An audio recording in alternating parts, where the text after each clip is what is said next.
모든 영상에 소개하는 내용들은 각자의 판단에 맡깁니다. 리 에이스 채널은 항상 모든 영상에 있어서 유료로 하는 것들은 신중하게 결정하시는 것이라고 말씀드립니다. 아울러 무료로 하는 것들 역시 각자의 판단으로 선택해서 결정하시는 점이라는 것을 강조드립니다. 안녕하세요, 리 에이스입니다. 자, 여러분들 이번 시간은 파이코인 다음 달 말이면 어느 정도 윤곽이 나올 것입니다. 내년에는 더 활발해질 파이 시장. 이제 달력도 11월과 12월 딱 이렇게 2장 남았습니다. 어떻게 보면 이제 넘겨야 되는 달력은 한 장밖에 남지 않은 건데요. 영상을 한번 끝까지 보시면서 어떤 내용들이 있었나 살펴보는 그런 시간을 가져보겠습니다. 자, 바로 시작해 볼 건데요. 자, 먼저 이 대선에 대한 뭔가 관심도가 정말 많더라고요, 사람들이. 우리나라의 대선은 그렇게 관심도 많이 안 갖더니 이 미국 대선에 관심을 굉장히 많이 가져요. 근데 이 미국 대선에 관심을 갖는 이유는 그만큼 있겠죠.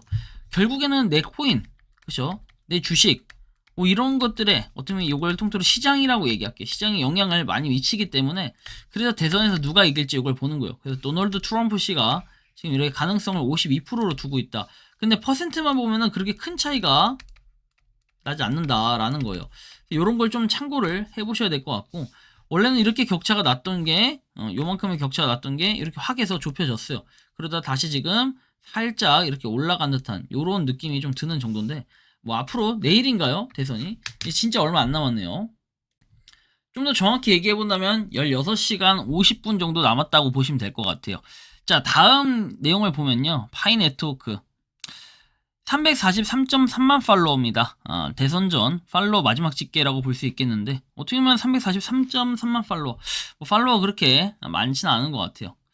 자, 349.3만 팔로워, 6만 차이기 때문에 아직까지는 뭔가 그런 발전이 좀 더디다라는 정도에서 우리가 많지 않다라는 걸 얘기한 거고요. 지금 파이 네트워크의 선구자들은 계속 이렇게 활동을 하고 있습니다. 이번 GCV라고 해가지고 활동을 하고 있고, 파이로 실제 이 식료품이라고 해야 될까, 음식을 결제했다, 뭐 이런 걸 볼 수 있습니다. 다음 내용 보면 지역 사업체들이 파이 수용하기 시작한 것을 보니 기쁘다 해가지고 이렇게 뭔가 분포도가 엄청나요, 그죠? 한국이 이만큼 쫙, 중국 아래쪽으로 쫙 엄청나다라는 걸 여러분들이 또 한번 느낄 수 있습니다. 이것이 바로 파이구나. 다음 내용 보면은 이런 내용이 나와요. 자, 암호화폐의 새로운 전선, 비트코인과 이더리움과 같은 거대 기업이 지배하는 환경에서 파이 네트워크는 강력한 경쟁자로 부상을 하고 있다. 사용자 친화적인 모바일 채굴과 성장하는 글로벌 커뮤니티를 통해 파이는 분산형 통화에 대한 새로운 관점을 제공한다. 비트코인과 이더리움과 함께 다음 큰 플레이어가 될 수 있을까요? 에서 나오는데, 여태까지 이런 무료 채굴 코인 같은 거라고 개념을 지어본다면은 이렇게 또 생각을 해볼 수 있어요. 어떤 거냐? 여러분들이 이전에 뭐 코어라든지 아니면 지금 최근에 브레스라든지 이런 것들이 뭐 최고 가격 말고 그냥 평균적으로 1달러 선에서 많이 놀아요. 그렇죠? 그 이후에 뭔가 좀 더 이 가격적인 부분이 더 많이 올라갔던 이런 코인은 없었나 보면은 없었어요, 사실상. 지금 1달러의 벽에서 뭔가 무너졌지, 막 1달러, 5달러, 8달러 해서 10달러를 계속 유지해서 간다든지 이런 것들은 여태까지 없었다는 거예요. 그렇다면은 이제 이런 역사들은, 야, 너네 쫄병 저리 다 나가, 이제 대장이 딱 나설게 해서 파이가 나서야 되는 순간이 올해 그리고 내년에 딱 온 거죠. 그런 판을 다 깔아줬기 때문에 뭔가 파이 네트워크가 이제는 해야 된다라는 게 딱 보여지고, 그리고 파이 네트워크는 2024년 12월 말에 뭐입니까? 자, 메인넷이 실행이 딱 돼야 되죠. 그럼 뻥 터지면은 그때부터는 걷잡을 수 없는 그런 움직임들이 또 한번 시작이 될 겁니다. 새로운 뭔가 반란이라고 해야 될까요? 뭐 그런 부분이라고 보면 돼요. 자, 그 다음 내용 보면 작년 10월 기준에 첫 번째 마이그레이션 온체인 잔금, 비활성 잔액을 포함해서 34억 개가 넘는 파이가 잠겨 있는 것으로 나타났다라고 하죠. 그래서 34억 개. 와. 근데 이거 보면서 좀 느끼는 게 뭐냐면, 우리가 지금 락업은 돼 있는데 그럼 내년에는 어떨까 생각을 좀 해보자는 거예요. 내년에는 그렇게 막 많은 파이가 생길까? 이제 우리가 이런 것도 좀 상상을 해야 될 것 같은데요. 파이 시장이 좀 더 활성화되기 위한 뭔가 하나의 과정이라고 보시면 될 것 같아요. 어쨌든 작년 10월 기준이었기 때문에 올해 어느 정도 1년 락업을 건 사람들은 해제가 됐을 거고, 그 이후에는 더 많은, 그렇게 봤을 때 시장에 최소한 저는 그래요, 한 45개 이상은 뭐다 파이 네트워크가 움직이지 않을까, 유통되는 게 한 45개 정도는 되지 않을까, 내년쯤 되면.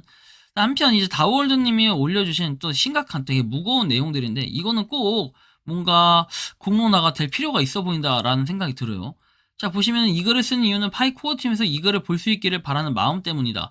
저는 1년 넘게 파이어사이드를 후원해왔고 수많은 이미지와 예술작품을 게시해왔지만 제 콘텐츠의 90%가 삭제되었다.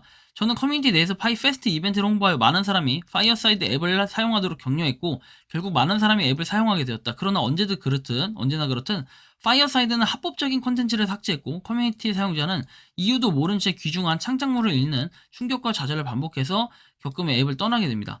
첫 번째 문제는 합리적인 내용이 삭제되는 경우가 많다는 것이다. 예를 들어 파이페스트와 관련된 이미지가 파이페스트 채널에 게시되었고 아무도 이러한 이미지가 부적절하다고 생각하지 않는데 보고하고 삭제될 권한이 있는 관리자만이 이러한 이미지를 문제 있다고 간주한다. 파이페스트와 같이 명확히 정의된 채널에도 이런 일이 일어난다면 파이아트나 다른 채널에는 얼마나 더 자주 일어날지 상상해보세요. 제가 파이아트에 게시한 모든 합법적인 이미지는 100% 삭제가 되었고 콘텐츠 삭제 이유를 확인하는 시스템이 매우 부정확하다. 알고리즘의 버그인지 모르겠지만 삭제된 게시물을 탭하더라도 이 제기 기능이 보이지 않는 경우가 많다. 항소를 위해 파이어사이드 토큰을 추가로 스테이킹하더라도 종종 항소가 기각이 된다. 항소 절차는 높은 수준의 무작위성을 가지고 있어서 불만을 품은 사용자가 파이어사이드 토큰을 스테이킹하고 다시 항소할지 여부를 결정하기가 어렵게 만든다. 두 번째 문제는 진행자들의 자격 부족이다. 과거 사례를 보면 자신의 레벨과 인센티브에 따라 무차별적으로 신고하는 것이 입증이 되었고 신고 대상으로 모든 콘텐츠가 표시가 된다. 퀴즈 몇 개만 통과하면 모더레이터가 될 수 있는데 너무 이게 허술하다라는 얘기를 하는 거죠. 자, 그리고 세 번째 이슈는 건강한 생태계를 위해 이렇게 콘텐츠 신고, 삭제에 대한 인센티브를 제공하는 방식을 재평가해야 된다. 뭔가 이걸 남용해가지고 좀 더 보상을 받기 위해 이런 식으로 하는 사람들이 정말 많다라는 거예요. 그래서 이런 부분으로 볼 때는 뭔가 이런 거죠. 파이어사이드는 스팸의 1%를 없애기에 콘텐츠 50%를 폭격하고 삭제하는 결함이 있는 강경한 접근 방식을 취하고 있다. 마지막으로 오픈 메인넷이 되면 파이와 파이어사이드 토큰 모두 시장에서 가치를 갖게 된다. 생태계에서는 4,000건 이상의 토큰 지원이나 합법적인 콘텐츠에 대한 수많은 팁을 받은 사례가 있다. 이는 귀중한 토큰이며 오픈 메인넷 이후에 더욱 중요한 자산이 될 수 있다. 그러나 설명이 없는 콘텐츠가 삭제되면 이는 콘텐츠의 가치를 떨어뜨리는 그 이상이다. 그래서 다른 사람의 자산을 부당하게 빼앗는 것과 같다라고 얘기를 하죠. 그래서 이런 부분들 때문에 결국에는 뭔가 파이어사이드 자체에 대해서 이미지 타격이 좀 있고 파이어사이드를 저는 예전부터 봤지만 그렇게 긍정적인 생각이 들지 않아가지고 굳이 제가 파이어사이드 포럼에 대해서는 열심히 해라 이렇게 얘기도 안 하고 게시물도 지금도 안 올리는 이유가 그런 것도 없잖아 있다라는 거예요. 이렇게 사람들이 모여서 사진을 찍는 이런 모습, 이런 사진을 올려도 그냥 허위 신고를 당한다는 거. 이거는 그 예시 사진이 아니에요. 이건 그냥 이제 제가 공유 드린 사진인데 막말로 얘기하면은 페이 위드 파이 같은 이렇게 외국인들이 열심히 파이를 홍보하고 있는 이런 모습조차도 삭제를 당해서 억울한 현상이 벌어진다는 겁니다. 한편 되게 재밌는 글이 하나 있는데 이 카페 활동하시는 분들 현재 보유 파이코인 개수 현황이 궁금하다 해서 나옵니다. 파이코인 보유 수 했는데 생각보다 5만 개 이상을 가지고 있는 사람이 굉장히 많더라고요. 물론 1000개에서 5000개가 가장 많은 수량이 아닌 10,000개 이상의 수량이 가장 많은 수량이고 신기하죠. 그리고 1000개에서 5000개가 이 정도 됩니다. 근데 이거는 여러분들 보시면 아시겠지만 극히 일부분에 불과해요. 지금 봐도 아무리 많이 해도 500명이 안 돼요. 한 400 몇 명 정도가 지금 투표를 했다는 건데 그렇게 많은 인원은 아니죠. 한 500명 가까이 투표를 했는데 그렇게 많은 인원은 아니기 때문에 우리가 이런 걸 또 생각을 해볼 필요가 있어요. 일반화하기는 좀 어렵다라는 거고 또 마이그레이션 된 이후에 지금 쓸 수 있는 코인 개수라고 합니다. 대부분은 락업을 걸었겠지 생각을 하는데 생각보다 많은 사람들이 10,000개 이상이었다는 게 좀 신기했습니다. 물론 72표밖에 안 됩니다. 그쵸? 이걸로 일반화를 시키기는 좀 어려워요. 한 200명 정도가 200명 좀 안 되는 인원이 투표를 한 것 같은데 이걸로 일반화 시키기는 좀 어렵다라는 이 말씀을 또 드릴 수 있을 것 같아요. 참고만 좀 하시라는 거고 파이로 인한 도둑 탈취 등이 있을 때 이게 불가능한 거냐 이렇게 얘기를 합니다. 자, 보통 은행도 개인정보 신분증 등을 모두 확보하면서 통장을 만들었다. 파이코인 또한 신분증, 핸드폰 번호, 이메일, 페이스북 등등 KYC 통과 조건으로 오픈해서 만들었다. 코어팀에서 국제사기 등 송사에는 관심 없이 우리들 책임하에 거래를 하는데 정상적인 거래를 안 하고 탈취를 당했을 때 당사자 계좌번호를 안다면은 개인정보를 넘겨받아 시시비비를 따져 형사 책임을 묻고자 하는 파이오니어들도 생길 텐데 이런 경우는 어찌 진행될지 궁금하다. 물음표가 굉장히 크게 막혀요. 왜냐면 파이 네트워크가 오픈 메인넷이 되면요 이거를 탈중앙화라고 명확하게 볼 수 있을까요? 중앙화라고 볼 수 있을까요? 그건 아니에요. 오픈 메인넷이 되면요 그냥 네 지갑은 네가 알아서 쓰는 거지 뭐 남이 알아서 써주고 이런 개념이 아니기 때문에 우리가 이런 것들을 또 생각을 안 할 수가 없다라는 거예요. 그래서 우리가 이런 국제적 소송이 불가능한가 또 물어보면은 약간 물음표가 박히는 거고, 오픈 메인넷이 빨리 되기를 뭐 바라는 마음 다들 그건 알겠는데, 일단 이런 부분도 또 생각을 안 할래 안 할 수는 없다. 다만 가장 중요한 건 뭐냐면은 여러분들이 클레이튼, 카이카스라든지 카이아 월렛이라든지, 그죠? 카이아 월렛, 메타마스크라든지 뭐 여러 가지 지갑들이 있을 거 아닙니까? 그런 지갑들을 놓고 한번 생각을 해보자는 거예요. think. 국제적 소송이 불가능한가? 저는 이게 불가능하다 봐요. 왜? 아니, 생각을 좀 해보세요, 여러분들. 다른 해외 거래소라든지 그런 데서 해외 거래소보다는 해외 지갑, 이런 것들이 어떻게 됩니까? 그 소송이 가능한가요? 그리고 내 자산이에요. 내가 잃어버렸어요. 비밀 구절 유출이 됐어요. 이런 것들로 인해 소송이 가능하다 했으면은 뭐 이렇게 제출하고 이런 거에 대해서 뭐 가능성이 아예 없진 않지만 실질적으로는 저는 그래요. 패소할 가능성이 굉장히 높지 않을까라는 이런 예상을 좀 해봅니다. 참고를 좀 하시면 좋겠고.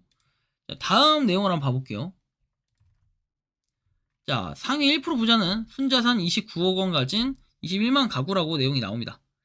자, 그래서 내용을 보면 상위 1%에 드는 부자는 순자산 29억 원 넘게 가진 것으로 나타났다. 20일 뭐 이렇게 보험업계 설명을 들어보면 21년 순자산 상위 0.1%는 76억 8천만 원 이상, 상위 1%는 29억 2,010만 원 이상을 가졌다라고 나옵니다. 여러분들은 어느 정도의 부자입니까? 저는 한참 이렇게 부자가 되려고 하면은 새 빠지게 이래도 아마 부자가 안 될 것 같다라는 생각이 드는데, 와, 상위 1%는 역시 대단하고 위대한 존재였다라는 생각이 듭니다. 순자산이 29억 21만. 와, 엄청나죠.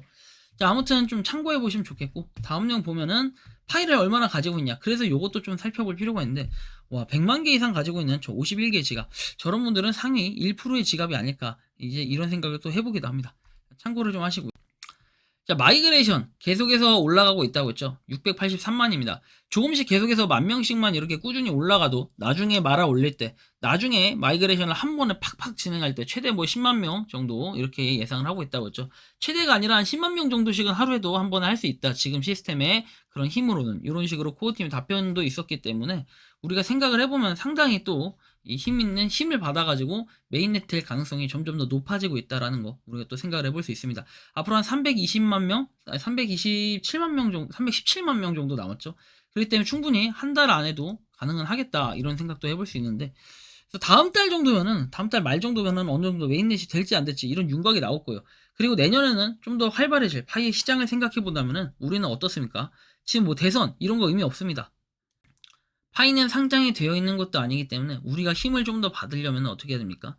이제 내년을 기대하면서 올해를 준비하는 거예요. 그렇죠? 내년을 위한 올해를 준비한다면은 이제 2달 남았기 때문에 이 2달 동안 어느 정도 파이코인의 그 힘을 길러 놓으면은 내년에는 쭉쭉 나아가는 그런 한 해가 되지 않을까라는 생각이 드는데, 여러분들의 생각은 어떻습니까?